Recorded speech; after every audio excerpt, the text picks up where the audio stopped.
Okay, so the idea here is to go over how to enter content into the blog, and I do hope I don't run into any problems here.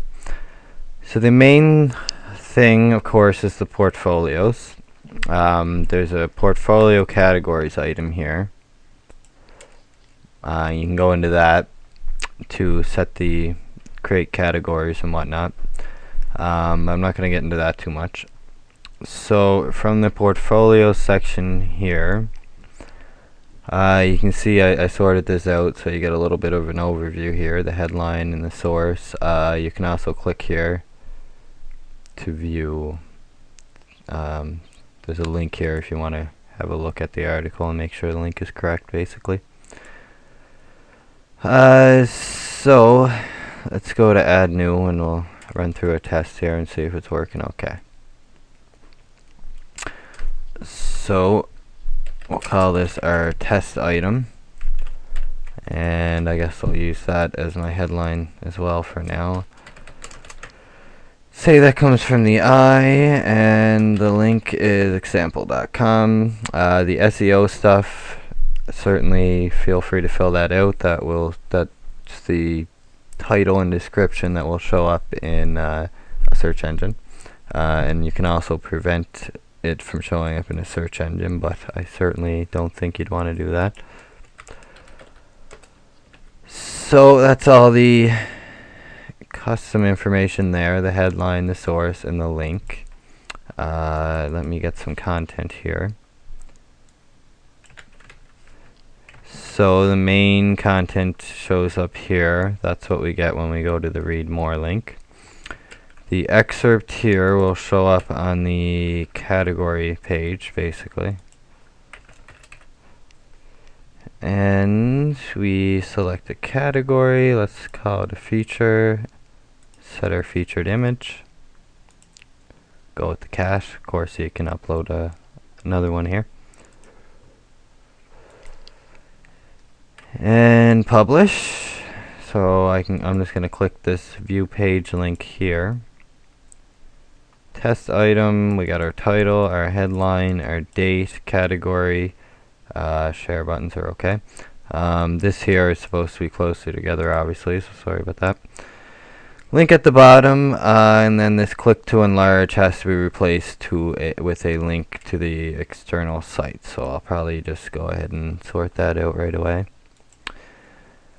So that's it for adding an item.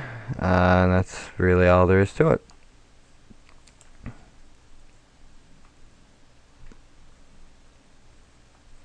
Normally the image would show up here.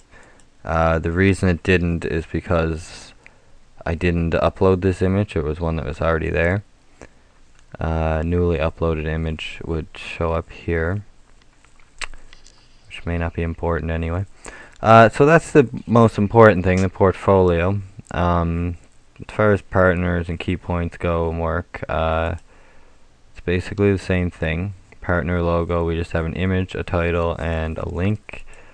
So I'm not going to go through the process again, but just put in your title, attach your featured image, and fill out your link here if you want to. I think you would want to for the most part. So the key points, again, image, title, and an excerpt this time. So just go in, fill out the excerpt. I don't think those P's actually need to be there. And set a featured image.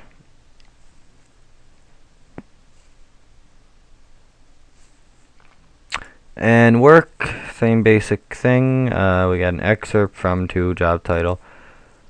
So when I go in to edit this, just at the top here, job title from to title and the content here. So yeah, this actually should be labeled as content.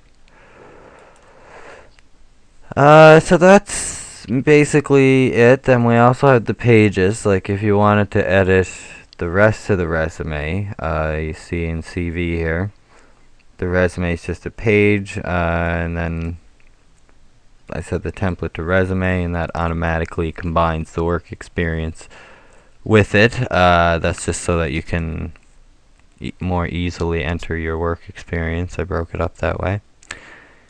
We also had the blog posts, which I don't really want to get into here. These look like, I think that was just an error. Maybe you put them in the wrong section, or the content manager processed them wrong. Yeah, so blog posts, certainly there's nothing unique about that. It's just a blog. And then we also have our options tab here. This is where you can go to find any relevant settings. SEO tab, you don't need to worry about, but you can use it if you want to change title formats, or your meta description or whatever. But generally you won't need to change that. Pages, I'll remove that logos page from there. These are just for theme settings. It's not something you would need to change unless you deleted a page or something. And this is where the social icons are set. You can come in here and place your icons. And right here, this will allow you to put different contact lines, subject lines in the contact form. So they show up right here. You can just enter them here, one per line, or like hit the enter key at the end of the line. This is one line actually, but it just doesn't have space to show up on one line. Search results header, I don't think it's supposed to be there either. I didn't realize this was here, but this could be useful to you as well if for some reason we decided to go with an SEO plugin instead of the features that are built into the theme. So that's basically it there. I found, I think, 3 or 4 very minor little errors while I went through that. So I will keep on with this as quickly as I can, and we can catch up sometime. I hope you found this helpful.